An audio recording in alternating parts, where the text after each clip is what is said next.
Alhamdulillah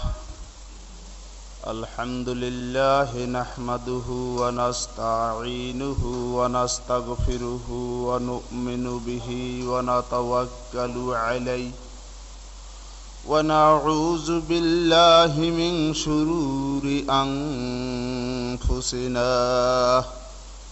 wa min sayyiati a'malina.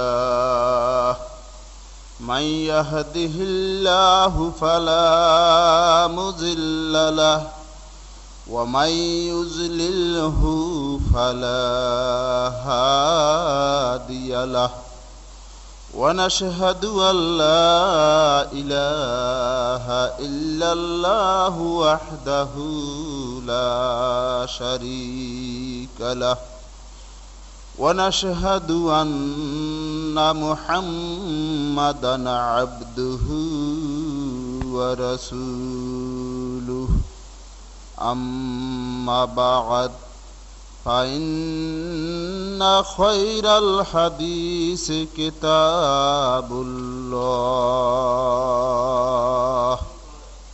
وخير الهدي هدي محمد صلى الله عليه وسلم وشر الأمور محدثاتها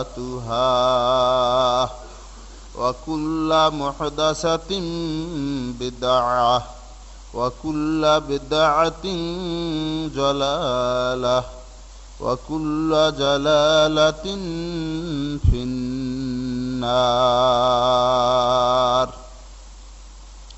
فأعوذ بالله من الشيطان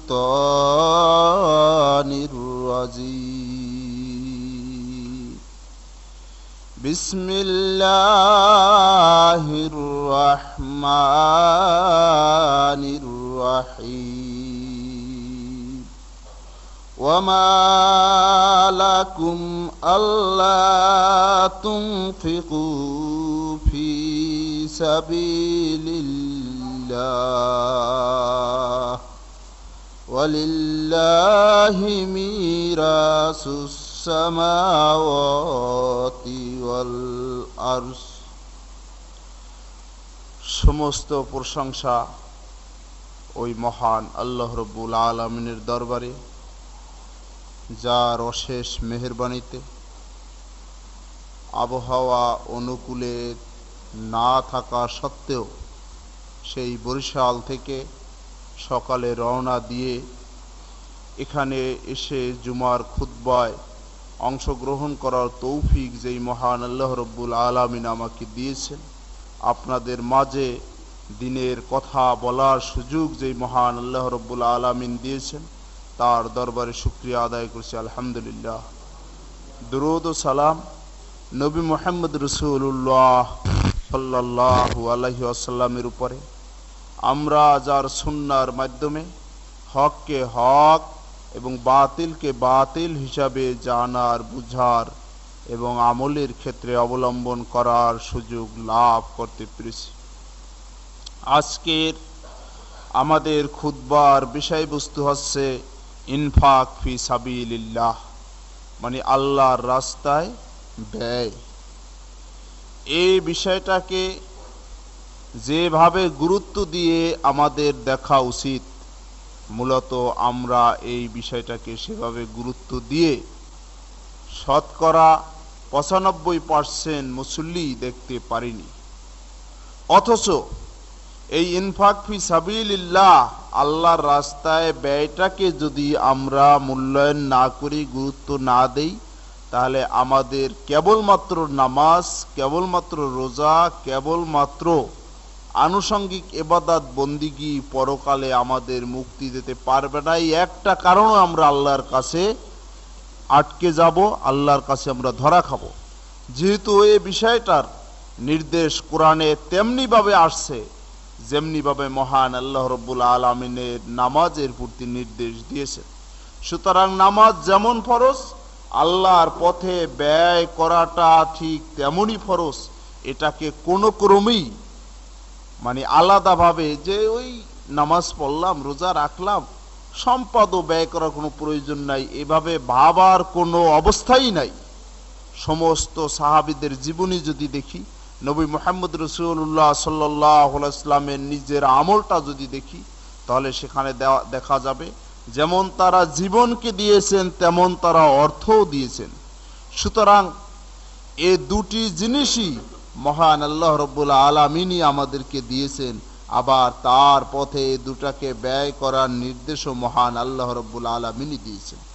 সূরা হাদীদ এর 10 নম্বর আয়াতে মহান আল্লাহ রাব্বুল আলামিন ইরশাদ করেন, ওয়ামা লাকুম আল্লা তুনফিকু ফি সাবিলিল্লাহ,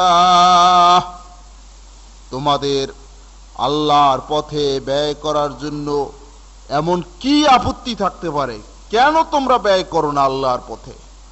ওয়ালিল্লাহি মিরাসুস সামাওয়াতি ওয়াল আরশ, অথচ যেই জমিনে বসবাস করে, যেই আসমানের নিচে বসবাস করে তোমরা নিজেদেরকে ধন সম্পদের অধিকার মনে করো, তারপরে মাল সম্পদের মালিক মনে করো, অথচ এই আসমান জমিনের সম্পূর্ণ মালিকানা সত্ত্ব একমাত্র মহান আল্লাহ রাব্বুল আলামিনের। আপনার আমার যে সম্পদই হোক না কেন, এই সম্পদ হয় আল্লাহর আসমানের নিচে আর আল্লাহর জমিনের উপরে থেকেই। সুতরাং আল্লাহর মালিকানা সত্ত্বের উপরে থেকেই যে সম্পদ আল্লাহ আমাদেরকে দিয়েছেন, সেটাকে নিছক একেবারে নিজের মনে করে ইচ্ছামতো ব্যবহার করা আর ইচ্ছামতো যা ইচ্ছা তাই করা, এই অধিকার কোনো মুমিনের, এই অধিকার কোনো মুত্তাকির, আর এই অধিকার কোনো পরহেজগার ইমানদারের থাকতে পারে না। সূরা বাকারার 272 নম্বর আয়াতে মহান আল্লাহ রাব্বুল আলামিন বলেন যে দিনের পথে, আল্লাহর পথে যদি তোমরা ব্যয় করো, এটা জমা থেকে যাবে, তোমরা পাবে। এই এক বিন্দু এ পাওনা থেকে তোমাদেরকে বঞ্চিত করা হবে না। ওয়ামা তুনফিকু মিন খাইরিন ইউওয়াফা ইলাইকুম ওয়া আনতুম লা তুজলামুন, তোমরা সম্পদ থেকে যা কিছু ব্যয় করবে, ইউওয়াফা ইলাইকুম, তোমাদেরকে তার পরিপূর্ণ প্রতিদান দেওয়া হবে। ওয়া আনতুম লা তুজলামুন, এই প্রতিদান দেওয়ার ক্ষেত্রে কোনো ক্রমে মহান আল্লাহ রাব্বুল আলামিনের পক্ষ থেকে অবিচার করা হবে না। যে যে অবস্থার মধ্য থেকে কষ্ট করে দিনের পথে ব্যয় করবে, তার কষ্টের সেইভাবেই মূল্যায়ন মহান আল্লাহ রাব্বুল আলামিন করেছেন। আল্লাহর ঘোষণা সত্য, এটাকে যদি আমরা মানতে না পারি তাহলে আমরাই ব্যর্থ। আর মহান আল্লাহ রাব্বুল আলামিনের কালামে পাকের এই ঘোষণার উপরে আমল করতে না পারাই হচ্ছে যে আসলে এই আয়াতগুলোর প্রতি বিশ্বাস আমাদের এখনো পুরোপুরিভাবে জন্মে নাই। আর আল্লাহর কোন আয়াতের প্রতি যদি দৃঢ় বিশ্বাস না থাকে, তাহলে পরিপূর্ণভাবে মোমেন দাবি করাও অযৌক্তিক, কখনোই সম্ভব হতে পারে না। সূরা মুনাফিকুনের 10 এবং 11 নম্বর আয়াতে বলেন যে নামাজ রোজা থেকে শুরু করে যত ভালো আমলই হোক না কেন, এই দান সদকা যদি সঠিকভাবে না করা হয়, প্রয়োজন মাফিক যদি আল্লাহর রাস্তায় ব্যয় না করা হয়, তাহলে এজন্য কিয়ামতের দিবসে আফসোস করতে হবে। আর মহান আল্লাহ রাব্বুল আলামিনের দরবারে আবার বান্দা ফরিয়াদ করবে, সুযোগ চাইবে, কিন্তু মহান আল্লাহ রাব্বুল আলামিনের পক্ষ থেকে সুযোগ দেয়া হবে না। যে কথাটা মহান আল্লাহ রাব্বুল আলামিন সূরা মুনাফিকুনের 10 এবং 11 নম্বর আয়াতে এভাবে ঘোষণা করেছেন, وَأَنفِقُوا مِمَّا رَزَقْنَاكُم مِّن قَبْلِ أَن يَأْتِيَ أَحَدَكُمُ الْمَوْتُ, তোমরা তোমাদেরকে যে রিজিক দেওয়া হয়েছে সেই জীবিকা থেকে ব্যয় করতে থাকো। মিন ক্বাবলি আন ইয়াতিয়া আহাদাকুমুল মাউত, তোমাদের মৃত্যু উপস্থিত হওয়ার আগেই তোমরা তোমাদেরকে যে দেওয়া হয়েছে জীবিকা, এই জীবিকা থেকে ব্যয় করো। এ কথা বলা হয় না যা উদ্বৃত্ত আছে তার থেকে ব্যয় করো, বরং জীবিকা বলতে তো তাই বোঝায় যেটা দিয়ে যে চলে তার ওটাই তার জন্য জীবিকা। কারো ব্যয় 10,000 আছে, কারো ব্যয় 2,000 আছে, কারো ব্যয় মাসিক 1,000। ওই 1,000 যে ব্যয় করে জীবন ধারণ করে ওটাই হচ্ছে তার জীবিকা। আর আল্লাহর নির্দেশ হচ্ছে যে মৃত্যু উপস্থিত হওয়ার আগে ওই জীবিকা থেকে তুমি আল্লাহর পথে ব্যয় করো। যদি না করি অসুবিধাটা কি? ফায়াকুলা রব্বি লাউলা আখারতানি ইলা আজালিন করিব। কিয়ামতের দিবসে আফসোস করে মহান আল্লাহ রব্বুল আলামিনের দরবারে বলবে, হে আল্লাহ, তুমি আমাকে একটু অবকাশ দাও, একটু সুযোগ দাও, একটু দুনিয়ায় আবার পাঠানোর ব্যবস্থা করো। ফাআসাদ্দাকা ওয়া আকুম মিনাস সালিহিন। তাহলে আমি ব্যয় করে আসব, সম্পদ দিনের পথে আমি ব্যয় করব। ওয়া আকুম মিনাস সালিহিন, আর আমি নেককারদের সালেহিনদের অন্তর্ভুক্ত হব। যারা আল্লাহর রাস্তায় ব্যয় করবে তাদের হাসর হবে সালেহিনদের সাথে।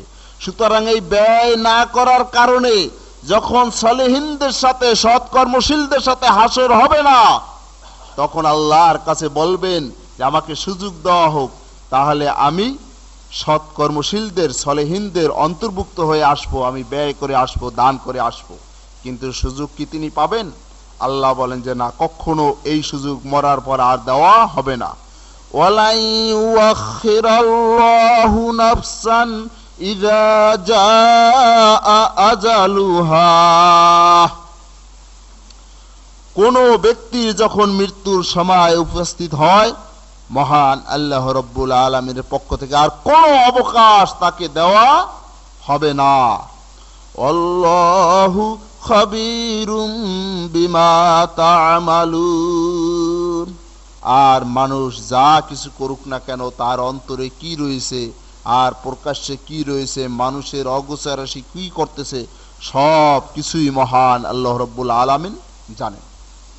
দুনিয়া এমন একটা মোহ, এর পিছনে যদি একবার কেউ পড়ে যায় তাহলে এমন ভাবে সে হাবুডুবু খায়, এর থেকে উঠে আসা তার জন্য খুবই কঠিন যদি আল্লাহর রহমত তার প্রতি না হয়। সাদ্দাত আখিরাতকে ভুলে গিয়ে, পরকালকে ভুলে গিয়ে বলে যে দুনিয়ায় আমি জান্নাত তৈরি করে নেব। বিশাল জান্নাত নাম দিয়ে দুনিয়ায় বিশাল বালাখানা তৈরি করলেন।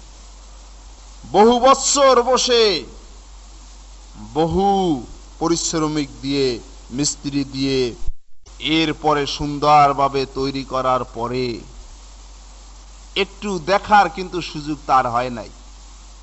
দেখার উদ্দেশ্যে যখন পরিপূর্ণ তৈরি হয়ে গেছে, ঢুকবে, গেটের কাছে গেছে, আজরাইল তখন ফকির বেশে উপস্থিত। ফকির বেশে উপস্থিত হয়, পছন্দ হয় নাই যে এখন আমার কথা বলার সুযোগ নাই, আমি এখন এই পরিদর্শনে যাচ্ছি। বলে যে হুজুর একটু, অল্প একটু, স্যার অল্প একটু। বলে না, সময় নাই। কানে কানে গিয়ে বলে যে আমি কিন্তু আজরাইল। এখন চমকে গেছে। চমকে যাওয়ার পরে দেখে তো আসলেই তো আজরাইল। এখন বলে যে আমার একটু সুযোগ দেওয়া হোক, একটু আমি দেখে আসি, আমার আর কোনো আফসোস নাই, শখ নাই। বলেন যে মহান আল্লাহ রব্বুল আলামিন এই পারমিশন, এই সুযোগ দেওয়ার কোনো অধিকার আমি আজরাইলকেও দেয় নাই। সুতরাং দুনিয়ার পিছনে ছুটতে ছুটতে ছুটতে ছুটতে এমন একটা মুহূর্ত আসবে যে ওই আশা ভরসা কল্পনা সব অন্তরে থেকে যাবে, পরিপূর্ণ কিছুই দেখা যাবে হবে না। আর পরকালে যেখানে সময়ের কোনো শেষ নাই, কোটি কোটি বছর, সেখানের জন্য কোনো পাথেও নিয়ে যাওয়ার সুযোগ পাবে না। সুতরাং এই ধরনের অসহায় অবস্থা থেকে বাঁচার জন্য আগে থেকে সতর্ক হয়ে আল্লাহর দরবারে ধর্ণা দেওয়া উচিত। আজহারুল ইসলাম ভাই এখানে আছেন, তার ভাই 8 বছর আগে মালয়েশিয়া গেছে। কত স্বপ্ন এই মে মাসে চলে আসবে, সবাইয়ের মনে আনন্দ। আমি ভাবতাম যে আজহার ভাই একা আমাকে মুসল্লি, মালয়েশিয়া থেকে তার ভাইটা আসলে এই মানে প্রতিবেশী হিসেবে আরেকজন মুসল্লি বাড়বে। অথচ সেই মালয়েশিয়া থেকে ঠিকই আসছেন, কিন্তু লাশ হয়ে আসছেন। এই মে মাসেই আসবে, মে মাসেই আসছেন, কিন্তু লাশ হয়ে আসছে, আশা ভরসা নেই, ফিরে আসতে পারে নাই। এটা কি তার ভাই জানছে? এটা কি আজহার ভাই জানতেন? কেউই জানতো না। যার জানাজা পড়া নিয়ে বিরাট গন্ডগোল, আজহার ভাই অ্যাটেন্ডই করলেন না, যে আমার ভাইয়ের জানাজা বেদাতি তরিকে আমি অ্যাটেন্ড করব না, আলাদাভাবে পড়ব। আমরা আলাদাভাবেই জানাজা নামাজ এখানে পড়েছি, দুইটা জামাত হয়েছে। তো যে কথা বলতেছিলাম, যে আমাদের কার কোন সময় মহান আল্লাহ রাব্বুল আলামিন ডাক দিবেন কেউ জানি না। আমি এই খুতবা দিচ্ছি, শেষ পর্যন্ত যেতে পারবো কিনা কোনো নিশ্চয়তা আমার কাছে নাই। সুতরাং এমতো অবস্থায় দুনিয়ার পিছনে ছুটে আখিরাতকে মোটেও স্মরণ না করা, আর যা কিছু আয় করি সব কিছু এই দুনিয়ার জন্যই, দুনিয়ার জন্যই। দুইটা পয়সা দিন প্রচার হবে, দিন প্রতিষ্ঠিত হবে, এজন্য বাস্তবায়নের জন্য কোন রকমের ব্যয় করার কোনো অনুভূতি নাই। আয় করার সময় সব বাজেট আছে, খেয়াল আছে, কিন্তু আল্লাহর দিন প্রচারের জন্য যে আমার একটু আয় করা দরকার, এটা মনেও করে না। কারণ আয় করার সময় যদি সে বাজেট রাখে যে আমি 5,000 টাকা সংসারের কাজে ব্যয় করব আর 1,000 টাকা দিনের কাজে ব্যয় করব, তাহলে তার জন্য তো ওই ব্যয় করা আদৌ অসম্ভব হতে পারে না। 5-7 হাজার টাকা সংসারে ব্যয় করে, 100টা টাকা মাসে এই দিনের পথে দিতে পারে না, চাইলেও লজ্জিত হয়। চাই না অনেকের কাছে লজ্জা পাওয়ার জন্য, যে ও বেচারা লজ্জা দিয়ে বা লাভ কি, আর আমরা বা লজ্জা পাই লাভ কি। এ যদি হয় অবস্থা, তাহলে তার পরিকল্পনা বাজেট তো দুনিয়ার জন্যই, পরকালের জন্য না। আর যার বাজেট দুনিয়ার জন্য, পরকালের জন্য না, পরকালে সে আল্লাহর কাছে গিয়ে কি চাইবে, কি দাবি করতে পারে? আল্লাহ যদি বলে তোর বাজেটটা দুনিয়ায় কি ছিল? আমার দিন বাস্তবায়নের জন্য, আমার হুকুম হাকাম বাস্তবায়নের জন্য, আমার কোরআনের দাবি অনুযায়ী তোমার সকাল থেকে রাত 10টা পর্যন্ত যে পরিশ্রম করছো, এই অর্থ উপার্জন করছো, তার ভিতরে আমার কি বাজেট ছিল বলো? এই বাজেট দুনিয়ায় আমরা বুঝাইতে পারবো হুজুররে, দুনিয়ায় মসজিদ কমিটির বুঝান যাবে, দুনিয়ায় আমাদের ইসলামী সংগঠনকে বুঝান যাবে, কিন্তু আল্লাহকে ফাঁকিবাজি দিয়ে আর আল্লাহকে বিভিন্ন যুক্তি দিয়ে এই বাজেট আল্লাহকে ভুল বুঝানো আল্লাহর কসম কারো পক্ষে সম্ভব হবে না। সুতরাং বিষয়টা যদি এই হয়, তাহলে আমাদের আগে থেকে সতর্ক হওয়া উচিত, সাবধান হওয়া উচিত। আমরা অনেক অগ্রসর অনেক দিকে হয়েছি, কিন্তু এই 2 পয়সা দিনের পথে ব্যয় করার ক্ষেত্রে আমাদের অগ্রগতি তো দূরের কথা। যারা বেদাতি সংগঠন করে, আমি খোঁজ নিয়েছি, তারাও আজকের যে ব্যয় করে আয়ের 10% পর্যন্ত ব্যয় করে,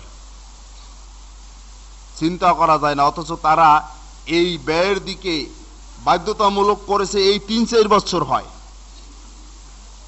এর আগে এটা জামাত ইসলামী সংগঠন সীমাবদ্ধ ছিল 10%, 5%।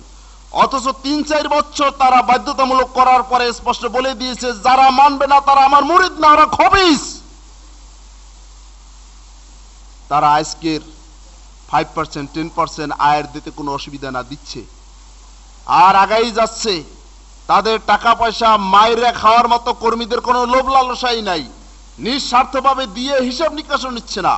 কোটি কোটি টাকার অ্যাসেট তাদের বিভিন্ন জেলায় জেলায় গড়ে উঠতেছে। এরপরে তারা যে বিপ্লব ঘটবে, যেমন ইরানে বিপ্লব হয়েছে, কিন্তু আজান 5 ওয়াক্ত এখনো হয় নাই, মনে হয় এখনো হয় নাই। তারপরে সেখানে এখনো ওই অজু করতে গিয়ে পাও দেওয়ার ব্যবস্থা করা হয় নাই, সেখানে বুখারী শরীফ এখনো পড়ানোর ব্যবস্থা করা হয় নাই। বলে যে ও পড়াবো কেন, ও তো আমাদের মাযহাবের ব্যাপার না। এখনো উসুলে কাফি, উসুলে ফুরুই, এই সমস্ত কিতাব যা জাল বানোয়াট হাদিস তাদের ইমামরা রচনা করেছে ইসলামকে কবর দেওয়ার জন্য, শিয়া মতবাদকে প্রতিষ্ঠিত করার জন্য। যেই হাদিসের কিতাবগুলিতে খালি পৃষ্ঠায় পৃষ্ঠায় লেখা রয়েছে উমর কাফের, আলী কাফের, ওসমান বেঈমান, মুনাফিক, এই সমস্ত নাউজুবিল্লাহ মিন জালিক, শুধু এই সমস্ত কথা। আর কোরআন 40 পারা, এই কোরআনের ভিতরে এই সূরা ছিল বাদ দেছে, এই আয়াত ছিল বাদ দেছে, এই সমস্ত খালি সেই কিতাবগুলোতে ভরপুর। সেই কিতাব ইরানে এখনো পড়ানো হচ্ছে। সেই কিতাব আমাদের খুলনায় অনেকের লাইব্রেরিতে আছে, উসুলে কাফি 4 খণ্ডে সমাপ্ত। আশ্চর্য, অবাক হতে হয়, কেন সেখানে ইসলামী বিপ্লব ঘটেছে আমরা অনেকে বিশ্বাস করি, হাদিস এখনো কেন পড়ানো হচ্ছে না? তারা দাবি করে ওই কিতাবে লেখা আছে যে কোরআনে আরো অনেক সূরা ছিল, আয়াত ছিল, বাদ দিয়েছে। একটা কোরআন পড়লে বাপের বেটা হলে ইরান থেকে নূতন প্রিন্ট করে ছাইরা দেন 40 পারার কোরআন, এরপরে ঝড়টা সামলান দিহি যে লাঠি আর জুতা আর পিটা একটাও মাটিতে পড়ে কিনা। তা যখন পারতেছেন না, তাহলে আপনাদের ওই মাযহাবী কিতাবগুলোতে যে লেখা রয়েছে ওই ভণ্ড কথা, মিথ্যা কথা, ধোঁকাবাজি, ফক্করবাজি, সেগুলি কেন পড়াচ্ছেন?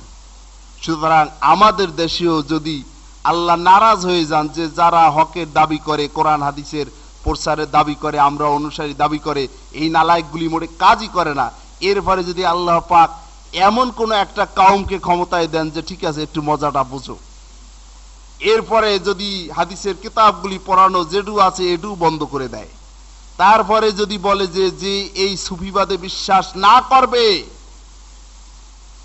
আর ওই পীরের পায়ে চুমো না খাবে, সেজদা না করবে, এর বিরুদ্ধে যে ফতোয়া দেবে ওর যাবজ্জীবন বা মৃত্যুদণ্ড, এভাবে যদি দেয়, করার কিছু আছে? ইরানে কি এখন বুখারী শরীফের প্রচার সম্ভব? আদৌ সম্ভব না। সমস্ত সুন্নি আলেমরা সেখান থেকে গুটিয়ে চলে যেতে হচ্ছে, সম্ভব হচ্ছে না সেখানে কোরআনের তাফসিরে ইবনে কাসিরের আলোকে, হাদিসের আলোকে কোরআনের তাফসির সেখানে পেশ করা সম্ভব হচ্ছে না। তাদের তৈরি করা মাযহাবী তাফসির ওটাই সেখানে সিলেবাসভুক্ত, ওটাই পড়ানো হচ্ছে। অথচ আমাদের টাকা পয়সা সঠিক পথে ব্যয় করতে মায়া লাগে, দরদ লাগে, অথচ আল্লাহর এটা নির্দেশ, ফরজ। এই দান করতে বাধা যে দেয়, এই দান করতে উৎসাহ যে নষ্ট করে, আল্লাহ পাক বলেন যে এটা শয়তানের কাজ, কোনো ভালো মানুষের কাজ না। ভালো মানুষের কাজ হবে দান করার জন্য উৎসাহিত করা। সূরা বাকারার 268 নম্বর আয়াতে আল্লাহ পাক বলেন, আশ-শাইতানু ইয়াইদুকুমুল ফাকরা, দেখো শয়তান কিন্তু তোমাদেরকে ভয় দেখায় গরিব হয়ে যাওয়ার, যে খবরদার দান করো না, দান করলে তোমার সম্পদ সব শেষ হয়ে যাবে, তুমি ফকির হয়ে যাবে, তুমি গরিব হয়ে যাবে, এই ভয় দেখায় শয়তান। ওয়ায়ামুরুকুম বিল ফাহশা, আর এই শয়তান নির্দেশ দেয় কার্পণ্য করার, বখিলি করার নির্দেশ শয়তান দেয়, যে দিস না, দিলে তোর কমে যাবে। আল্লাহ পাক বলেন, ওয়াল্লাহু ইয়াইদুকুম মাগফিরাতাম মিনহু ওয়া ফাজলাহ, আর আল্লাহ পাক তোমাদের প্রতিশ্রুতি দিচ্ছেন, ওয়াদা দিচ্ছেন, মাগফিরাতাম মিনহু, যদি তোমরা আল্লাহর পথে দান করো, মহান আল্লাহ রাব্বুল আলামিনের উসিলায় তোমাদের গুনাহ খাতাকে maaf করে দেবেন। ওয়া ফাজলাহ, আর তিনি অনুগ্রহ দান করবেন, কমবে না।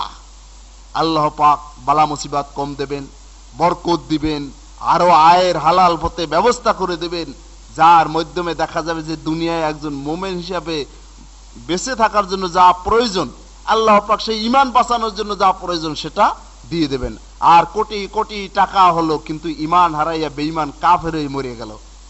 এই কাফের হয়ে মরার থেকে ঈমান নিয়ে বাঁচার জন্য যতটুকু প্রয়োজন ততটুকু যদি আল্লাহ পাক আমার চেষ্টা সাধনার মাধ্যমে দেন, আলহামদুলিল্লাহ, এটাই আমাদের জন্য অনেক অনেক বেশি ওই কাফেরি মৃত্যু থেকে। সুতরাং এই বিষয়গুলোর প্রতি আমাদের খেয়াল রাখা উচিত। আল্লাহ পাক বলেন যে আল্লাহর দিতে আদৌ কোনো সমস্যা এই জন্য নাই, আল্লাহু ওয়াসিউন আলীম, আল্লাহ পাক প্রাচুর্যময় এবং মহাজ্ঞানী, সব কিছু তিনি জানেন। সূরা বাকারার 245 নম্বর আয়াতে আল্লাহ পাক স্পষ্ট জানিয়ে দিয়েছেন যে কেহ যদি আল্লাহর পথে ব্যয় করতে চায় তাহলে আল্লাহ পাক তার ফলাফল কিভাবে তাকে দেবেন। মানজাল্লাযী ইউকরিজুল্লাহা করজান হাসানান ফায়ুযাইফাহু লাহু আযআফান কাসীরা, আল্লাহ পাক বলেন, কোন ব্যক্তি এমন আছে যে আল্লাহকে কর্জ দেবে, উত্তম কর্জ দিবে, ফায়ুযাইফাহু লাহু আজআফান কাসীরা, আর এর ফল হিসেবে মহান আল্লাহ রব্বুল আলামিন তাকে বহু বহু গুণে বাড়িয়ে দেবেন। এই আয়াত যখন নাজিল হয় তখন হযরত আবু দারদা রাদিয়াল্লাহু তাআলা আনহু রাসূলুল্লাহ সাল্লাল্লাহু আলাইহি ওয়াসাল্লামের কাছে উপস্থিত হয়ে বললেন, ইয়া রাসূলুল্লাহ, আল্লাহর কি ঋণের প্রয়োজন আছে? আল্লাহর নবী বললেন যে, দেখো, আল্লাহর ঋণের প্রয়োজন নাই এটা ঠিক, কিন্তু আল্লাহ পাক তোমাদের কাছ থেকে এটা নিয়ে এর বিনিময়ে তোমাদেরকে মহান আল্লাহ রব্বুল আলামিন জান্নাত দিতে চান। একথা বলার সাথে সাথে আবু দারদা রাদিয়াল্লাহু তাআলা আনহু বললেন, ইয়া রাসূলুল্লাহ, আপনি হাত বাড়ান। এরপরে সামনে একটু আগাই আসেন, পিছনে যাতে এসে লোকজন বসতে পারে। এই সামনের জায়গাটা পুরা ফাঁকাটা পূরণ করে বসেন।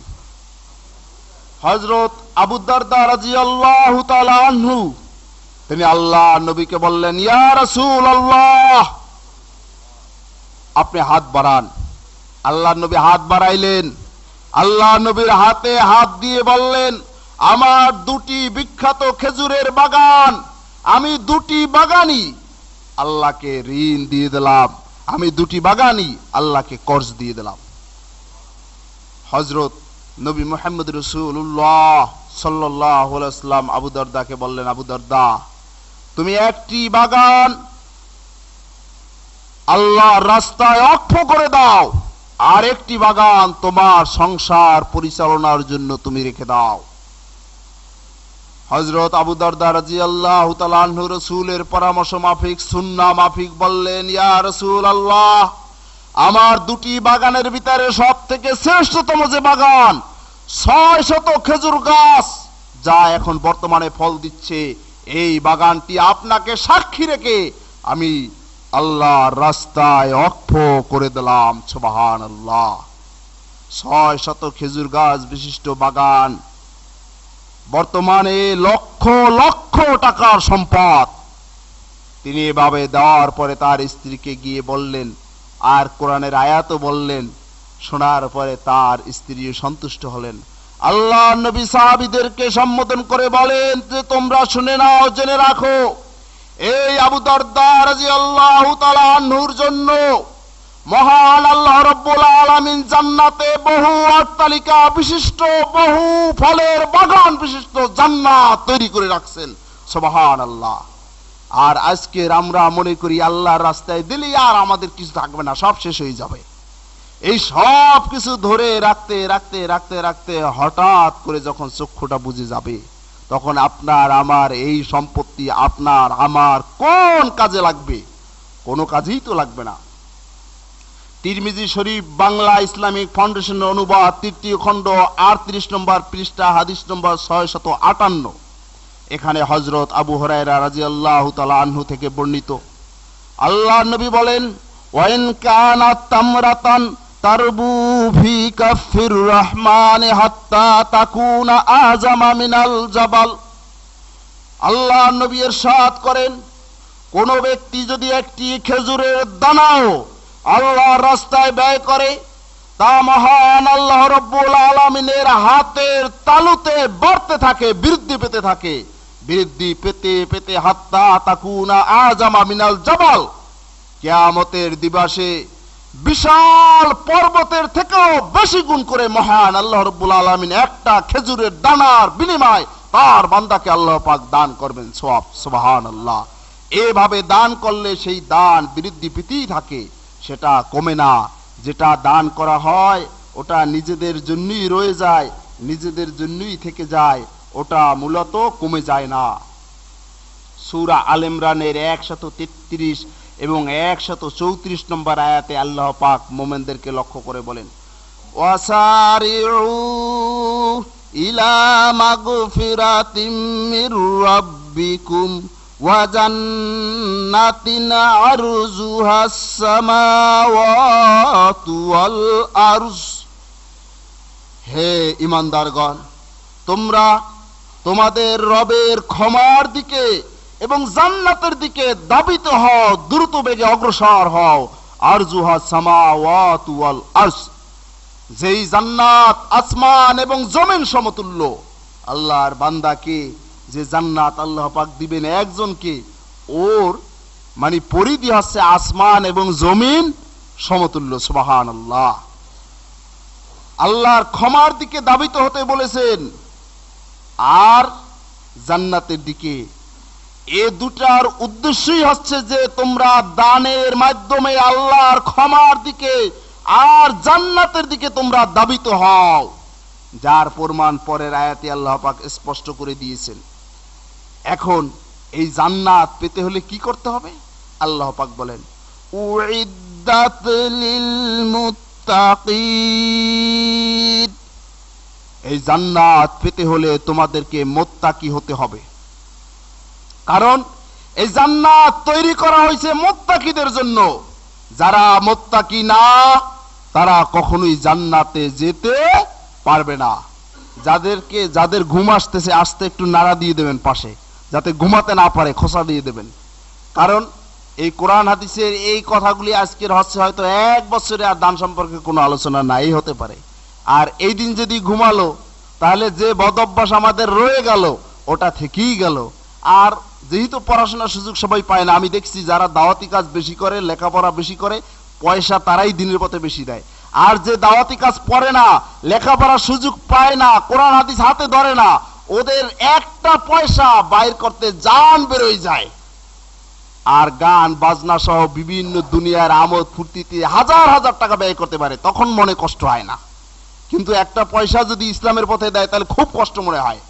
এর মানে আসলে এই বিষয় তার অন্তরে এখনো আল্লাহর হুকুম হিসাবে, রসুলের সুন্নাহ হিসাবে কোনো প্রতিক্রিয়া সৃষ্টি হয় নাই। সুতরাং কেহ ঘুমাইলে আস্তে নাড়া দিয়ে দেবেন যাতে ঘুমাতে না পারে। আল্লাহ পাক বলেন, উইদ্দাত লিল মুত্তাকিন, এই জান্নাত তৈরি করা হয়েছে এটা মুত্তাকিদের জন্য। এই জান্নাত পেতে হলে মুত্তাকি হতে হবে। এখন মুত্তাকি হতে গেলে কি কোয়ালিটি থাকতে হবে আল্লাহ পাক তাও বলে দিচ্ছেন। আল্লাযীনা ইউনফিকুনা ফিস সাররাই ওয়াজ যাররা,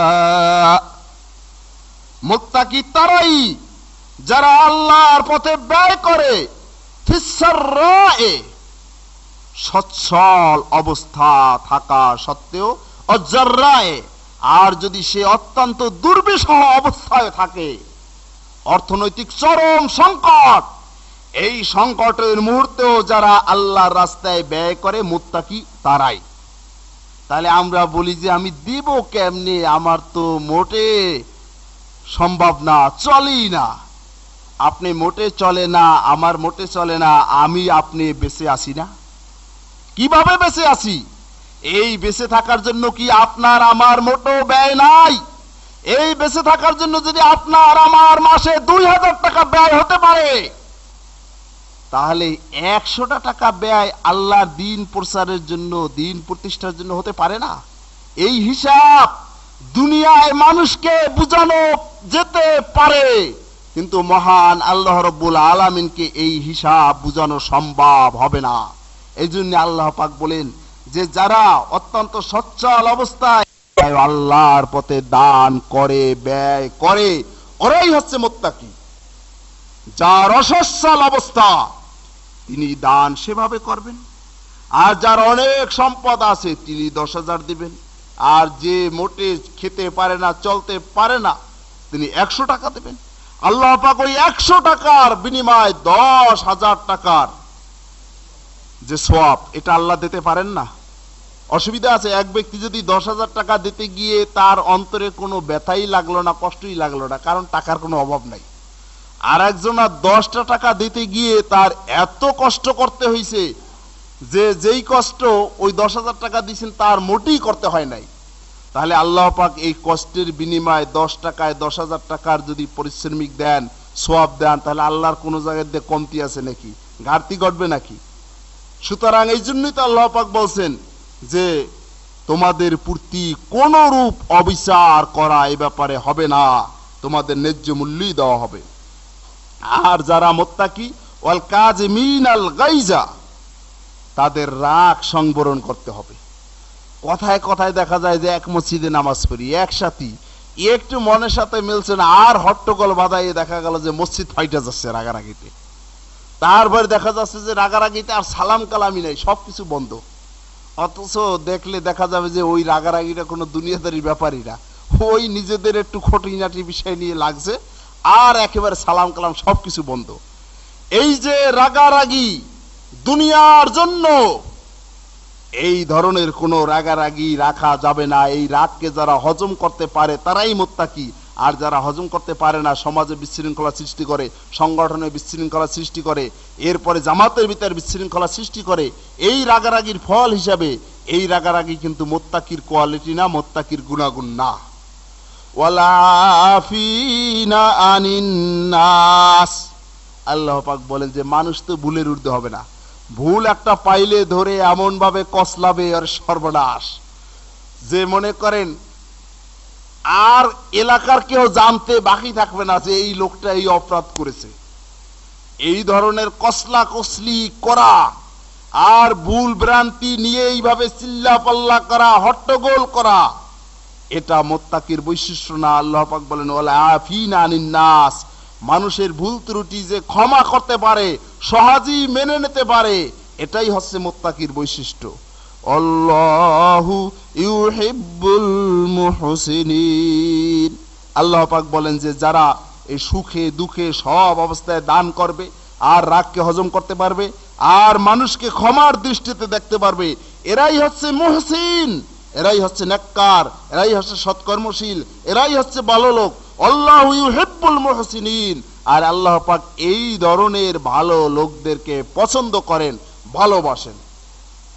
বন্ধুরা আমার, সব থেকে আমাদের মনে বারবার যেটা উকি মারে যে আল্লাহর রাস্তায় ব্যয় করলেই কমে যাবে, ব্যয় করলেই কমে যাবে, আসলে এটা একটা ভ্রান্ত ধারণা। কখনো এই ধারণা ঠিক হতে পারে না। কারণ এই জন্য ঠিক হতে পারে না, এই ধারণা যদি ঠিক হয় তাহলে রাসূলুল্লাহ সাল্লাল্লাহু আলাইহি ওয়াসাল্লামের হাদিস মিথ্যা হয়ে যায়।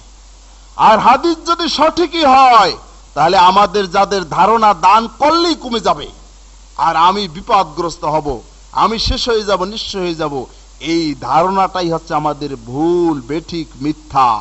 সুতরাং রসুলের হাদিস মিথ্যা এটা মাযহাবীরা বলতে পারলেও আহলে হাদিসরা তো বলতে পারে না।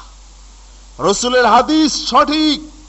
আল্লাহ নবী হযরত আয়েশা রাদিয়াল্লাহু তাআলা আনহাকে এসে একদিন বলেন, আয়েশা, বকরি তো জবাই করলাম, দিয়ে রেখে গেলাম, আছে কতটুকু? আয়েশা রাদিয়াল্লাহু তাআলা আনহা বলেন যে ইয়া রাসূলুল্লাহ, এই সব বন্টন টন্টন করে দান করে দিয়ে আছে একখানা রান, আর সব দান করে দিয়েছি। আল্লাহ নবী বলেন যে আয়েশা, যা দান করে দিয়েছো ওইগুলি আছে সব, আর একখান রান যে আছে তুমি বলছো না, এটা থাকবে না, ও তুমি আমি খাওয়ার পরে এটাই শেষ হয়ে যাবে, আর যা দান করেছি না ওইটাই সব আছে। তাহলে আল্লাহ নবীর কথা অনুযায়ী যেটা দান করব ওইটা আমাদের জন্য থাকবে, কোটি কোটি বছর যেখানে বসবাস করব ওখানে বসে পাবো, আর যা দুনিয়ায় খেয়ে ভোগ করে শেষ করে যাব ওটা দুনিয়াই শেষ, ওটা থাকবে না। সুতরাং যারা বলে দান করলে কমে যাবে, কত বড় পাগল। এই দুনিয়ায় কয়দিন বাঁচবো এর কোনো নিরাপত্তা নাই, এর জন্য দান করলে কমে যাবে, আমার থাকবে না, শেষ হয়ে যাবে। আর কোটি কোটি বছর যেখানে থাকতে হবে সেখানের জন্য কোনো অবশিষ্ট কিছুই রাখলাম না, এর মতো বেহিসাব আর হতে পারে না।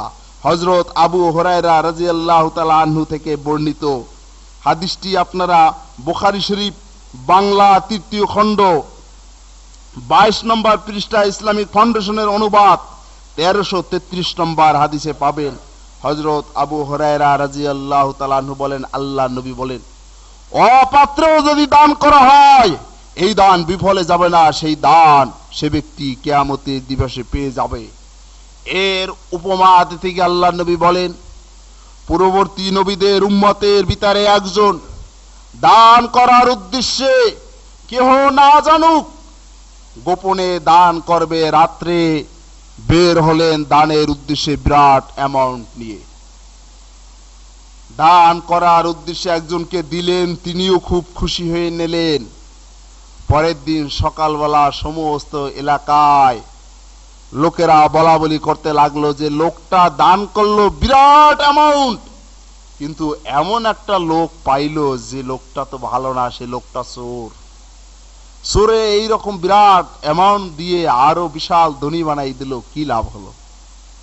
তার মন খুব খারাপ হয়ে গেছে যে কেউ না জানুক এই উদ্দেশ্যে আমি দান করেছি একমাত্র আল্লাহর সন্তুষ্টির জন্য, অথচ একটা ভালো লোককে আমি দান করতে পারলাম না। এর পরের দিন আবার দানের উদ্দেশ্যে বের হয়েছেন। বের হওয়ার পরে এবার দান করতে গিয়ে এক অসহায় মহিলা মনে করে দান করেছেন।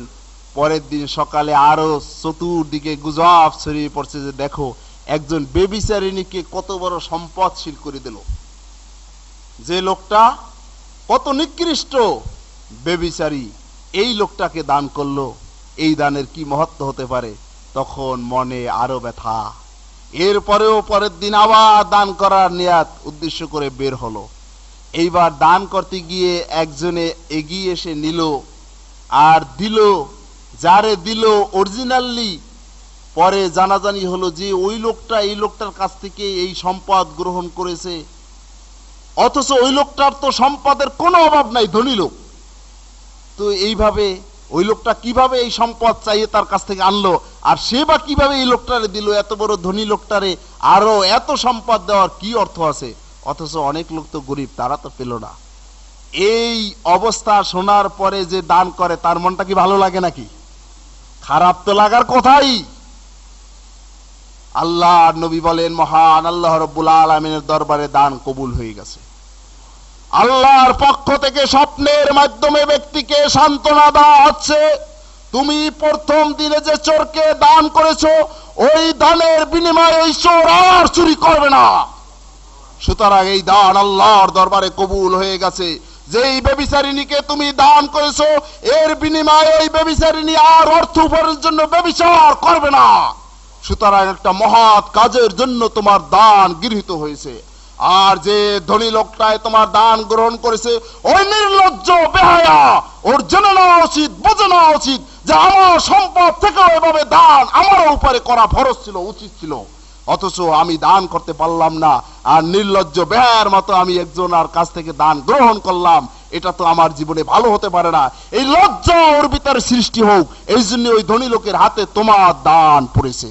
সুবহানাল্লাহ। বুখারী শরীফের হাদিস। এই হাদিস অনুযায়ী আমরা বিশ্বাস করতে পারি দিনের পথে ভালো কাজের নিয়তে যদি আমরা দান করি এই দান বৃথা যেতে পারে না, এই দান বিফলে যেতে পারে না। এই দান মহান আল্লাহ রাব্বুল আলামিন আমাদেরকে দিবেন। আল্লাহ রসুলের জীবনী, আল্লাহ নবী ধনী হওয়ার সুযোগ পেয়েছেন।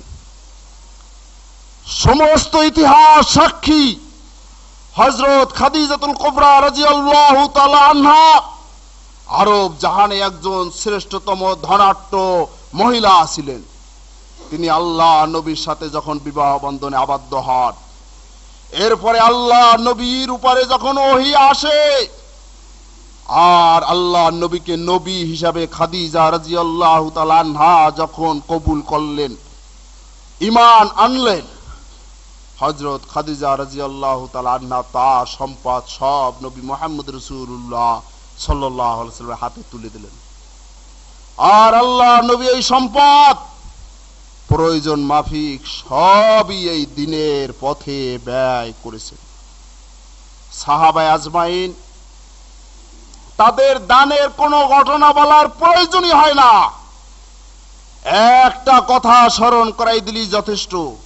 এই ইসলামের প্রচারের জন্য, এই ইসলাম প্রতিষ্ঠার জন্য বাপ দাদার বিটা বাড়ি নিজেদের মাথার গাম পায়ে ফেলে উপার্জন করে যে সম্পদ অর্জন করছিল সব কিছু ফেলে রেখে হিজরত করে মদিনায় চলে গেছেন।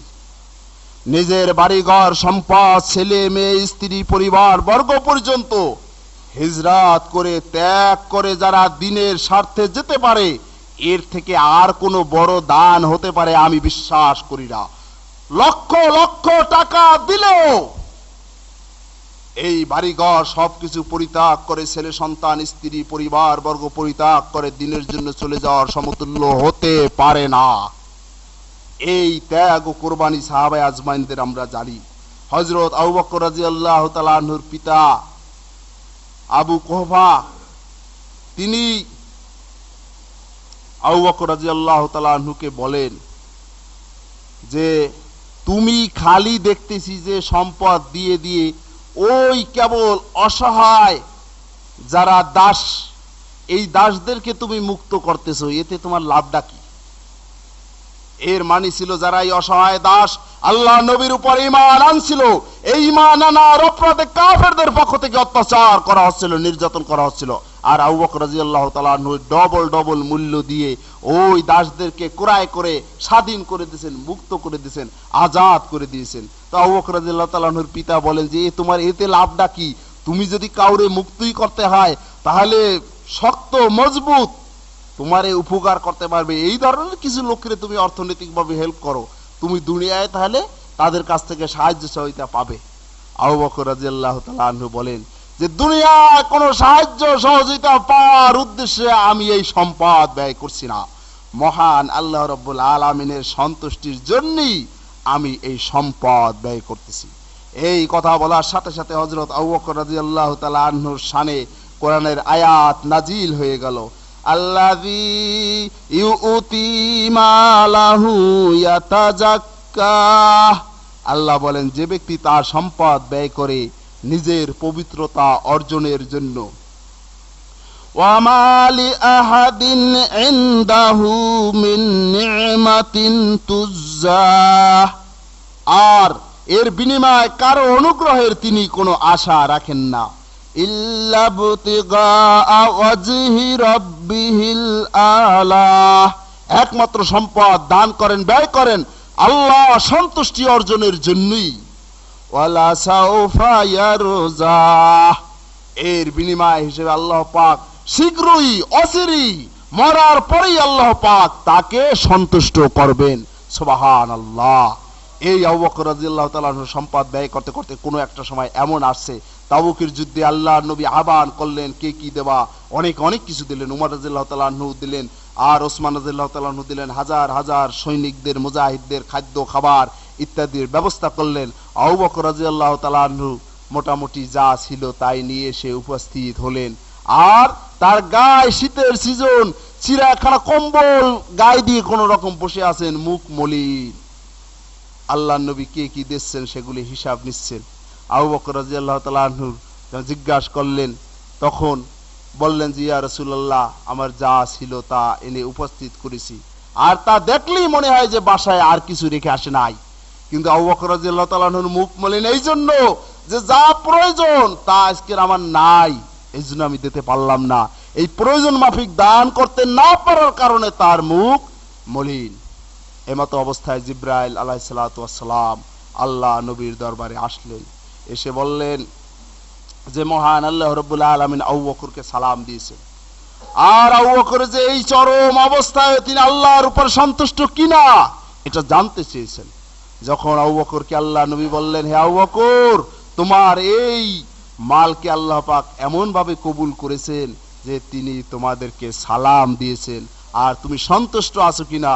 হযরত আবু বকর রাদিয়াল্লাহু তাআলা আনহু বললেন যে ইয়া রাসূলুল্লাহ, হ্যাঁ আমি এই অবস্থার মধ্যেও সন্তুষ্ট, কিন্তু আমার মনে ব্যথা এটাই যে যা প্রয়োজন আমি আজ তা দিতে পারলাম না। তাহলে যারা অনেক দিল তারা কিন্তু সরাসরি সালাম পেল না, কিন্তু আবু বকর রাদিয়াল্লাহু তাআলা আনহু তাদের থেকে কম দিও এরপর আল্লাহর সালাম পেলেন। কারণটা কোথায়? কারণ হচ্ছে এই জায়গায় ওই যতটুকু আবু বকর রাদিয়াল্লাহু তাআলা আনহু দিবেন এই এরপরে আর যে দিতে পারেন না তার অন্তরে ব্যথা পেরেশানি, আর এতটুকু দিতেই তার বহু কষ্ট স্বীকার করতে হয়েছে। অথচ আজকের আমাদের অবস্থা কোথায় সেই অনুভূতি আমাদের নাই। হযরত আবু বকর রাদিয়াল্লাহু তাআলা আনহুকে মুসলিম জাহান স্মরণ করে আল্লাহর নবীর পরই, এটা খালি খালি না, এমনি এমনি না। আমাদের অনেকে যুক্তি দেয় যে আমার তো নাই, আমার যখন সম্পদ হবে তখন আমি অনেক দেব, বাড়াই দেব। এই যুক্তিটা আমি আদৌ সঠিক বলি না, মনেই করি না এটা সঠিক। এই জন্য হতে পারে না যে ব্যক্তি সম্পদ হওয়ার পরে অনেক দিবেন সে ব্যক্তির সম্পদ না থাকলেও যা আছে ওর মধ্য থেকেও দিবেন। এখন মোটাও দিবেন না আর বলবেন যে হলে অনেক দিব, এই সমস্ত কথার কোনো মূল্য হতে পারে না। কারণ কোরআনের নির্দেশ হচ্ছে যে অবস্থায় থাকি না কেন দিনকে বাস্তবায়নের জন্য সেই অবস্থায় ব্যয় করতে হবে, অথচ সেই অনুভূতি আমাদের মধ্যে নাই। সুতরাং এইভাবে যারা বলে যে সম্পদ হলে দেব আর এখন মোটেও দেয় না, এদের জীবন অভিশপ্ত জীবন। কোরআন এবং হাদিস দ্বারা প্রমাণিত মারিফুল কোরআন 583 নম্বর পৃষ্ঠায় সূরা তাওবার 75 এবং 76 নম্বর আয়াত দেখবেন, আর ওই তাফসীর দেখবেন। ওই আয়াতও যে কথা পাবেন তাফসীরও দেখবেন, হুবহু সেটার বিশাল ঘটনা রয়েছে। হযরত আবু উমামা বাহিলি রাদিয়াল্লাহু তাআলা আনহু থেকে বিষয়টা বর্ণিত। সালাবা ইবনে হাতেম আনসারী রাসূলুল্লাহ সাল্লাল্লাহু আলাইহি ওয়াসাল্লামের কাছে এসে বলেন, ইয়া রাসূলুল্লাহ, আপনি আমার জন্য একটু দোয়া করেন, আমাকে যাতে আল্লাহ পাক সম্পদ বাড়াই দেন। আল্লাহর নবী বললেন, তোমার কি আমার তরিকা পছন্দ হয় না? আমি যদি সম্পদশালী হতে চেতাম তাহলে এই পাহাড় পর্বত সব স্বর্ণ হয়ে আমার পাশে পাশে ঘুরত। সুতরাং আমি তো এটা ভালো মনে করি না, সুতরাং তোমার কি আমার তরিকা পছন্দ হয় না? চলে গেলেন। পরে আবার কয়েকদিন পরে সে এবার একটা যুক্তি, আমরা যা বলি যে আমার হলে তারপরে দেব, বলে ইয়া রাসূলুল্লাহ, আমার সম্পদ যদি হয় তাহলে যেখানে যা প্রয়োজন অকাতরে আমি দিতে থাকবো, সুতরাং আপনি দোয়া করে দেন। আল্লাহ নবী বললেন যে তাই ঠিক আছে। আল্লাহ নবীর দোয়া কি বৃথা যেতে পারে? আল্লাহর ভান্ডে কি মালের অভাব আছে? দোয়া করলেন আর সম্পদ বাড়তে লাগলো। এখন তার সম্পদ হচ্ছে উট, গরু, বকরি, ছাগল ইত্যাদি। এত বাড়া বাড়তেছে, ও আর মরতেছে না, কমতেছে না। এখন মদিনায় আর থাকাই সম্ভব হচ্ছে না। বাস দূরে এলাকায় গিয়ে বিশাল এলাকা নিয়ে ওগুলি নিয়ে আসে। এরপরে এমন ভাবে বাড়তেছে যে ওই 2 ওয়াক্ত নামাজ আসর জোহর আইসা মদিনায় পড়তো, এরপরে আর তাও পড়া সম্ভব না, অনেক দূরে চলে গেল। সপ্তাহে একদিন এসে জুমার নামাজ পড়তো। দেখা গেল এরপরে সম্পদ এত বাড়ছে যে এরপরে বিশাল এলাকা নিয়ে চলে যেতে হয়েছে, আর বিশাল ধনী। কিন্তু এখন আর ওই নিয়ে এত ব্যস্ত, এদিকে আর জুমার নামাজ পড়তে আসারও সুযোগ হয় না, অনেক দূর। বন্ধুরা আমার, আল্লাহ নবী একদিন জিজ্ঞাসা করলেন যে কই আমার সে সাহাবীর অবস্থা কি? অন্যরা বলেন, ইয়া রাসূলুল্লাহ, তারে তো আপনার দোয়ার বরকতে আল্লাহ এত সম্পদ বাড়াই থইছে যে এখন আর তার এই আশেপাশে শহরে ওই সম্পদ নিয়ে বসবাস করা সম্ভব না। আল্লাহ নবী আফসোস করে বলেন, ইয়া ওয়াইহা সালাবা, এই সালামা বিন আবু হাতেমের জন্য আফসোস। 3 বার এভাবে আল্লাহ নবী আফসোস করলেন। এরপরে আল্লাহ নবী একদিন 2 জন লোককে সদকা আনার জন্য পাঠালেন। ওই সালাবার কাছেও গেল, আর তার পাশে সুলাইম গোত্রের কাছে পাঠাইলেন, সেখানেও গেল। সালাবার কাছে যাওয়ার পরে বলে যে এই যে অ্যামাউন্ট আল্লাহ নবী ধরে দিয়েছেন চাইছে আমার কাছে, এ তো অমুসলিমরা কর হিসাবে দেবে, আমরা এইরকম এত বড় অ্যামাউন্ট দেব কেন? আচ্ছা ঠিক আছে, তো যাওয়ার পথে আবার ফিরে যাবেন। সুলাইম গোত্রে গেলেন, সেখানে সব থেকে শ্রেষ্ঠতম পশুগুলি এনে উপস্থিত করলেন।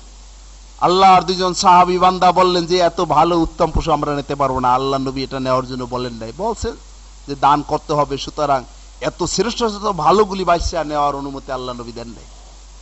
সুলাইম গোত্রের লোকেরা বললেন, আল্লাহর কসম, আমরা খুশি হয়ে দিছি, নেবেন না কেন? এখানে তো আপত্তির কিছু নেই, আপনারা তো বাইসা নেন নাই, আমরা নিজেরা বেছে এনে দিয়েছি। এরপরে সেগুলি নিয়ে এসে যখন ওই সালাবা বিন আবু হাতেমের কাছে আসলেন, তিনি বললেন যে কই লিখিত কোনো ফরমান আছে? বলে হ্যাঁ, আল্লাহ নবী লিখিতই দিয়েছেন, এই তার সিল আছে, সিলমোহর আছে। লিখিত পড়ার পরে বলে যে আমার উপরে এত বড় বোঝা চাপাই দিলেন, তো ঠিক আছে, আমি পরে আল্লাহ নবীর সাথে দেখা সাক্ষাৎ করব। ফিরে যাওয়ার সাথে সাথেই যেহেতু ওহী নাজিল হয়েছে, আল্লাহ নবী প্রথমেই ওই কাফেলা যাওয়ার সাথে সাথে বলেন যে ওয়াইহা ইয়া সালাবা, ইয়া ওয়াইহা সালাবা, সালাবার জন্য আফসোস, সালাবার জন্য আফসোস, সালাবার জন্য আফসোস 3 বার বললেন। এরপরে সাথে সাথে আয়াত নাজিল হলেন। আল্লাহ নবী আয়াত পড়ে শুনাই দিলেন, ومنهم من عاهد الله لئن آتانا من فضله لنصدقن ولنكونن من الصالحين। আল্লাহ পাক বলেন আমার বান্দাদের থেকে এমনও অনেক আছে যারা বলে আল্লাহ যদি আমাদের দেন তাহলে আমরা দান খয়রাত অনেক বেশি করব, অনেক বেশি করে দেব, ওয়ালানাকুনান্না মিনাস সলিহিন, আর একেবারে নেককার হয়ে যাব, ভালো লোক হয়ে যাব, দুনিয়ার দিকে আর ঝুঁকবো না, যা প্রয়োজন সবকিছুই করব। ফালাম্মা আতাহুম মিন ফাজলিহি বাখিলু বিহি, আর যখন আল্লাহর পক্ষ থেকে সম্পদ দেওয়াই হয় বাখিলু বিহি, তখন তারা কার্পণ্য করে, বখিলি করে, সেই সম্পদ সঠিকভাবে তারা ব্যয় করে না। ওয়াতাওয়াল্লাউ আহুম মুরিজুন, আর দিনের পথ থেকে দূরেই সরে যায়, দিন থেকে উদাসীন হয়ে যায়। এই আয়াত যখন নাজিল হলো, তার আত্মীয় স্বজন যখন এই আয়াত শুনলো দৌড়ে চলে গেল, গিয়ে সাহাবাকে বলল যে তোমার দুর্ভাগ্য, তোমার কপাল পোড়া, তোমার বিপক্ষে কোরআনের আয়াত নাজিল হয়ে গেছে। তোমার কাছ থেকে সাহাবীরা বিদায় নিয়ে রসুলের দরবারে পৌঁছার সাথে সাথে কোরআনের আয়াত নাজিল হয়েছে, তোমার তো ভাগ্য খুবই খারাপ।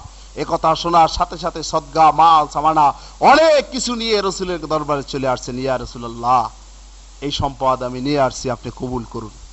আল্লাহ নবী বললেন যে আল্লাহর পারমিশন না আসা পর্যন্ত আমার কোনো উপায় নেই, আল্লাহ তোমার মাল আমাকে গ্রহণ করতে নিষেধ করেছেন। কারণ আমি যখন নির্দেশ দিয়েছিলাম, রসুল হিসেবে দিয়েছিলাম, ব্যক্তি মুহাম্মদ হিসেবে আমি লিখিত ফরমান পাঠাই নাই, আল্লাহর বিধান ছিল ওইটা।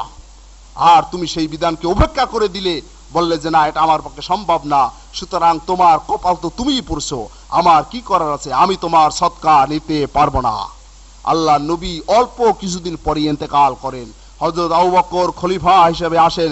আবু বকরের কাছে যখন ওই ব্যক্তি আসে, আর আবু বকর রাদিয়াল্লাহু তাআলা আনহু বলেন যে আল্লাহর নবী তোমার সম্পদ দিতে পারে নাই, আমার কাছে তো ওহী আসে না, সুতরাং আল্লাহ পাক এখন তোমার তওবা কবুল করছে কি না করছে কি জানি, সুতরাং তোমার এই সম্পদ আমিও এই দিনের পথে গ্রহণ করতে পারবো না। হযরত আবু বকর রাদিয়াল্লাহু তাআলা আনহু 2.5 বছর খেলাফত থেকে যখন বিদায় নিলেন, ইন্তেকাল করলেন, হযরত উমর আসলেন। উমরের 12 বছর খেলাফত পর্যন্ত হযরত উমরও বললেন ওহীর দরজা বন্ধ, এখন তোমার তওবা কবুল হয়েছে কি না হয়েছে আল্লাহই ভালো জানেন। আল্লাহ নবী তোমার সম্পদ গ্রহণ করেন নাই, আমি উমরও তোমার সম্পদ গ্রহণ করতে পারি না। হযরত উমর চলে গেলেন, ওসমানের জমানায় আসলেন। ওসমান রাদিয়াল্লাহু তাআলা আনহু বললেন আমার অত বড় দুঃসাহস নাই, কারণ আমার কাছে ওহী আসে না, সুতরাং তোমার ফয়সালা আল্লাহর দরবারে, তিনি যা করবেন সেটাই হবে, আমি তোমার মাল নিতে পারবো না। বন্ধুরা আমার, ওই ওসমান রাদিয়াল্লাহু তাআলা খেলাফতের সময় এই সাহাবা ইন্তেকাল করেন। আমাদের যেন কারো দুর্ভাগ্য এমন না হয় যে সম্পদ হবে তারপরে দেব, এই দিতে দিতে কবরে চলে যাব আর দেওয়া হবে না, এমনটি যেন না হয়। আল্লাহর রাস্তে প্রয়োজন মাফিক যেন আমরা অগ্রসর হতে পারি। বন্ধুরা আমার, চতুর্দিকে শিরক বিদআত এমন ভাবে লিপ্ত রয়েছে, আর খ্রিস্টানরা আমাদের বিরুদ্ধে ষড়যন্ত্র এমন ভাবে করছে, কোটি কোটি টাকা এমন ভাবে ব্যয় করতেছে, তার মোকাবেলায় আমরা কিছুই করছি না। আজকের এনজিও হাজার হাজার কাজ করতেছে ঈমান লুণ্ঠন করার জন্য, আর যারা শিরক বিদআতে লিপ্ত তারা আমাদেরকে উল্টা বলে যে ওরা বাতিল, ওরা বন্ড, ওরা বেদাতি। যেমন বাপের সাথে তো আচরণ ভালো করতে হবে, কোরআন হাদিসের নির্দেশ, অথচ এবার বাড়ি গেলাম, দেখা গেল মসজিদে বসে আব্বার সাথে এমন ভাবে আমাকে বহু লোকের মধ্যে বার্গেনিং করতে হলো যে না করে কোনো উপায় ছিল না। কোন পয়েন্টে? 1.25 লাখ দোয়াইনুস, এইটা যে আলেমরা পড়ে না আর বিশ্বাস করে না, এই আলেমরা গোমরা পথভ্রষ্ট। বলেন তো কেমন অবস্থা? যেমন মনে করেন এখন আলেম ওলামাদের প্রতি অত্যাচার নির্যাতন চলছে, বলে যে এর সব থেকে বড় কাজ হচ্ছে 1.25 লাখ দোয়াইনুস পড়ে দেওয়া। এখন আমারে বলে যে বেটা বলতো, উচিত কথা বলতো, তুই তো শহরে থাকো, এই কোন আলেমরা কি এগুলি পড়ে? তো আমি বললাম যে না, এই আমাদের মাযহাব কি, আহলে হাদিস কি আর হানাফি কি, কেউই এই 1.25 লাখ দোয়াইনুস বা এই খতনে খাজেগান কেউই পড়ে না, যে এখন এই সরকারি বালা থেকে বাঁচার জন্য এই 1.25 লাখ দোয়াইনুস পড়তে হবে। এটাকে কেউ সঠিক বিধানও মনে করে না। এই তো বলে যে এই আলেমদের তলা ফুটা। তো এরপরে আমি বললাম যে আপনি যদি সমস্ত আলেমদের ভুল ধরতে হয় তাহলে আব্বা আপনাকে দলিল দিতে হবে হাদিস থেকে এবং কোরআন থেকে স্পষ্টভাবে যে এই ধরনের অবস্থা হলে আর এই ধরনের যদি মানে শত্রুদের মোকাবেলা করতে হয় তাহলে 1.5 লাখ দোয়াইনুস শত্রুদের বিরুদ্ধে পড়াই দিতে হবে, এর কোন নজির আছে কিনা। তখন তিনি দলিল দিচ্ছেন, দেখেন কোরআন থেকে দলিল দিচ্ছেন, ফালাউলা কানা মিনাল মুসাব্বিহিনা লালাবিসা ফি বাতনিহি ইলা ইয়াউমি ইউবআসুন। বলে যে কোরআনের এই আয়াত যে যখন ইউনুস আলাইহিস সালাম মাছের পেটে ছিল, আল্লাহ পাক বলেন যে ওই ইউনুস যদি মাছের পেটে বসে আমার তাসবিহ পাঠ না করত তাহলে কিয়ামত পর্যন্ত ওই মাছের পেটে থেকে যেত। তাহলে ইউনুস আলাইহিস সালাম এই তাসবিহর উসিলায় মাছের পেট থেকে নাজাত পাইছে। সুতরাং এই জন্য আমাদের এখন 1.5 লাখ দোয়া ইউনুস পড়তে হবে। তো আমি বললাম যে এই আয়াতটা নাজিল হয়েছে কার কাছে, রসুলের কাছে না আমাদের কাছে? রসুলের কাছে। তাহলে আল্লাহর রসুল এই আয়াত বুঝাই দেওয়ার দায়িত্ব আল্লাহ রসুলকে আল্লাহ পাক দিয়েছেন। লিতুবাইয়িনা লিন-নাস, হে নবী কোরআন আপনার কাছে নাজিল করেছে এই জন্য যে আপনি সুন্দরভাবে মানুষকে বুঝাই দেবেন কোন ভাবে মানতে হবে। এখন আল্লাহ নবীও শত্রুদের মোকাবেলা করেছেন, সাহাবায়ে আজমাইনও করেছেন, খোলাফায়ে রাশিদিনও করেছেন। এর ভিতরে কেহ 1.5 লাখ এই দোয়াইনুস পড়ে দিয়েছেন, এর কোন নজির আছে কিনা? এই আটকে গেছে, এর দলিল কি দেবে? তা আমি বললাম যে এর মোকাবেলায় কুনুতে নাজেলা পড়েছে, আজকের মাগরিবের রক্ত আপনি কুনুতে নাজেলা পড়েন, কোনো অসুবিধা নাই। কিন্তু যা আল্লাহর নবী করে নাই, সাহাবীরা করে নাই, ওটা বিদআত। এই জন্য আলেম সমাজ ওটা করে না, ওটা হতে পারে না। এই তো খট্টর বাজে গেছে, টক্কর লাগে গেছে। এখন আমি বলছি যে আপনি যদি বলে যে হ্যাঁ মাগরিবের পর তুমি বসবা, আমি আমাকে যদি বসতেই বলেন তাহলে আজকের যতক্ষণ আপনি বসতে বলবেন আমি বসবো। আজকের আলোচনা হবে এখানে, আপনাকে প্রমাণ করতে হবে। লোকজন সব হতবাক, আমার চাচারা কানে কানে বলে তুই কি করতেছিস, বাণিজ্য তো সব খুয়াই দিবি, আর এই ডিস্ট্রিক্ট 2-4 ডিস্ট্রিক্টে তোর আব্বার উপরে কেউ কথা বলতে পারে, তুই কি বলতেছিস? তো আমি বলছি যে বিষয়টা তো আমার আর আব্বার না, যেটা কোরআন হাদিসের ব্যাপার। আর সমস্ত আলেমদের মনে করে গোমরাহ, যেহেতু ওরা একটা তরিকার লোক, চরমনাই আর সারসিনার তরিকার লোক, ওই তরিকায় আছে এই ধরনের খতমে খাজগান পড়ে পড়ে আর লাখ লাখ টাকা নেওয়া, হাজার হাজার টাকা জনগণ কাছ থেকে নেওয়া। এখন এইটা যে আলেমরা মানে না, তাদের গোমরাহ বলবে, পথভ্রষ্ট বলবে, তাহলে সেটা নিয়ে আমার বসতে হবে না। শেষে চাচাদের অনুরোধে আমি বিষয়টাকে ছেড়ে দিলাম। পরে দেখলাম যে আব্বা ওই সময় রাগারাগি করে পড়লে হালকা হয়ে গেছে, আর অনেক মশালা নিয়ে আলাপ আলোচনা করে মোটামুটি দেখালাম যে হালকা হয়ে গেছে বিষয়টা। বলে যে না একলা চা বসাবসি না করলে হবে না। আমি বলি হ্যাঁ বসাবসি করলে আমি কিতাব নিয়ে আসবো। বলছে হ্যাঁ নিয়ে আসবি, শনিবার আসবি, ওই শুক্রবার পেছাই না, শনিবার আসবি, বৃহস্পতিবার পর্যন্ত বসাবসি করতে হবে। আমি বলি হ্যাঁ করতে হবে, কোন পয়েন্ট নিয়ে? পয়েন্ট আগে নির্ধারণ করবেন, কারণ সব কিতাব তো আনা যাবে না, ওই পয়েন্টের উপরে আমি কিতাব আনবো। এখন দেখেন আমার আব্বা যেইতেই মানুষ না, বাংলাদেশে যাদেরকে প্রখ্যাত আলেম হিসেবে ধরা হয় জান্নেওয়ালা হিসেবে, তার নাম না ছড়াতে পারে, জান্নেওয়ালা হিসেবে তাকে ধরতেই হবে। কারণ যত মুহাদ্দিস ওই মাদ্রাসায় আসুক সব তাকে ইলমি লাইনে একেবারে সারসিনা সহ টোটাল জায়গায় তাকে ওস্তাদ মানে। এই খুলনা আসলেও কয়েকদিনের ভিতরে ওই দারুল উলুম খুলনা, আলিয়া, নেসারিয়া সব বস মানবে, হাদিস মুখস্থ খালি বলতে থাকবে শত শত শত শত। আর তার আকীদাটা হচ্ছে বেদাতি ভ্রান্ত আকীদা। দেখেন যে দলিল সে সেট করে দিছে, এই দলিল অন্য সাধারণ কোন কামেল পাস আর কোন টাইটেল পাস খণ্ডন করতে পারবে বলেন তো? কোরআনের এইভাবে দলিল দিয়ে আর হাদিস অসংখ্য দিয়ে ওই এলাকায় যত মাদ্রাসা আছে দর্শন নিজামী আর এমনি সব মাদ্রাসাগুলোর মুহাদ্দিসগুলোর একেবারে মেসাকার করে ফেলায়। এরপরে সারসিনার তরিকা বাস সব জায়গায় এস্টাবলিশ করে। এই অবস্থা, অথচ কোরআন এবং হাদিসের আলোকে তার ধারণা কত ভ্রান্ত। সুতরাং এই ভ্রান্ত ধারণার বিরুদ্ধে যদি আমাদের লড়তে হয়, সংগ্রাম করতে হয়, লক্ষ লক্ষ টাকার কিতাব প্রয়োজন। আমি বলছি আব্বা আপনাকে এই বিষয়ে মোকাবেলা করার জন্য আমি হাদিস ব্যবহার করার প্রয়োজন হবে না, আপনার হানাফি ফিকহ দিয়ে আপনার সাথে বসবো, হানাফি ফিকহ দিয়ে প্রমাণ করে দেবে এটা বিদআত, এটা রাসূলের বিধান হতে পারে না। এখন হানাফি ফিকহের কিতাব তো থাকা লাগবে নাকি, পড়া লাগবে তো, না এমনি প্রমাণ করা যায়? সুতরাং বহু কিছু আমাদের দরকার, তার কিছুই আমাদের কাছে নাই। অথচ 2 পয়সা চাইলে হাত গুটাই যায়, আর ব্যয় করতে পারি না। মাঠমুখী একটা প্রোগ্রামও দিতে পারতেছি না, পয়সার অভাব, পয়সার অভাব। এরপরে একটা প্রোগ্রাম দিয়ে ডাকলে আবার লোক উপস্থিত হয় না। তাহলে আমরা কি মুনাফিকি করার জন্য এখানে এসে জোরে আমিন বলি, না সত্যিকার কোরআন আর হাদিস বাস্তবায়নের জন্যই আমরা নিজেদেরকে কোরআন হাদিসের অনুসারী পরিচয় দিই? আমার আবেদন, মুনাফিকির নেয়াত কারো অন্তরে থাকলে বর্জন করুন। আসুন কোরআন হাদিসের আহ্বান অনুযায়ী জান মাল দিয়ে আমরা সংগ্রাম করে পরকালে আমাদের জীবনকে ধন্য করতে চেষ্টা করি। মহান আল্লাহ রাব্বুল আলামিন আমাদেরকে তৌফিক দান করুন, আমিন।